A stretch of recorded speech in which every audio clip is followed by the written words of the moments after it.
So you've spoken about the police reforms earlier and the importance of, say, CCTV in police stations. But how is it that we can take this reform dialogue and process forward? The police reform has been a very sore subject when it comes to any political party in this country. No political party wants to leave control of the police so as to use them for their own purposes. What we saw recently on the 20th of July, the police excesses that happened on peaceful, demonstration by students. It's surprising that till date no action has been taken, no inquiry committee set up, no credible investigation being done to find out who provoked this lathi charge and why these students who were peacefully demonstrating were beaten up. This particular incident takes us to this issue of how the police functions in our country. And there have been various orders and judgments of the Supreme Court trying to, put some semblance of accountability in the police functioning, but unfortunately, all these judgments have been defied. In the judgment of Prakash Singh versus Union of India, where large-scale reforms were suggested with regard to, having a tenure to the important police officers like the DGP, SP, Thana in charge, SHOs not implemented.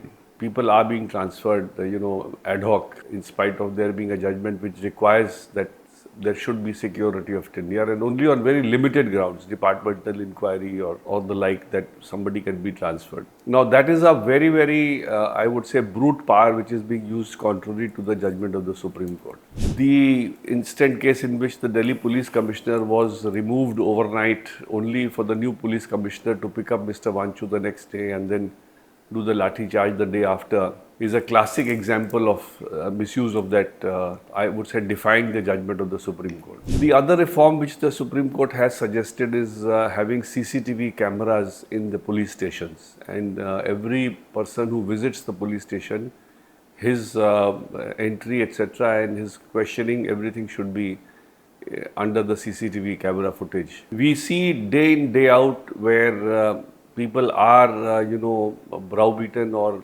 beaten up in the police station, mistreated in the police station, and when the CCTV camera is called for by the court, you will find that some cameras, the crucial cameras, suddenly have, gone for repair or there is some malfunction and those cameras are not functioning. Unfortunately, nobody is held responsible for this malfunction of these cameras. There was also an order which said that some oversight committee should watch these CCTV cameras on a regular basis to see what exactly is happening in these CCTV cameras and whether any excesses are taking place in a police station or not. There is no oversight system in place where it can be seen that what is happening in the police stations. In our case, I mean the recent case, which is actually something which is really, really very disturbing, and unfortunately neither the Supreme Court has till date ordered an inquiry nor has the government acted upon my request to order a credible investigation or an inquiry by a credible Supreme Court judge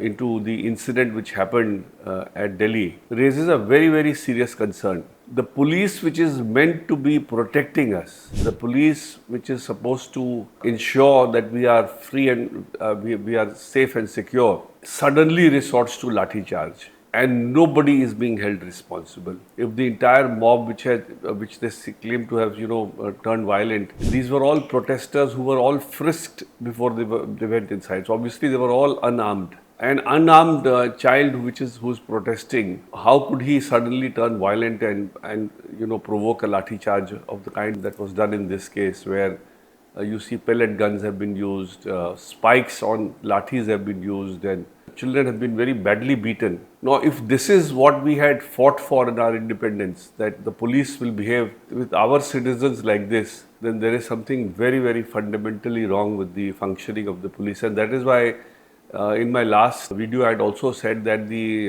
Cockroach Janta Party should probably take up the issue of police reforms apart from decriminalization of politics, because these are two very, very major issues which concern the common man. And we see day in, day out that the actual accused is allowed to let go only at the instance of the politician of the day, and some innocent person is hounded up and framed in a case, and Sometimes he gets convicted and he suffers the sentence. In other cases, he gets acquitted. But in both cases, the actual offender is not even, picked up. I remember the Sushant Singh Rajput case. The Bombay police had done nothing for the first almost 2 or 3 weeks. And by the time the CBI was asked to get in, there was no evidence available in that case. So if you don't do proper policing, if you don't do proper investigation, if you let the evidence get, spoiled, if you let the whatever is available in the public domain to, let go, the common man can't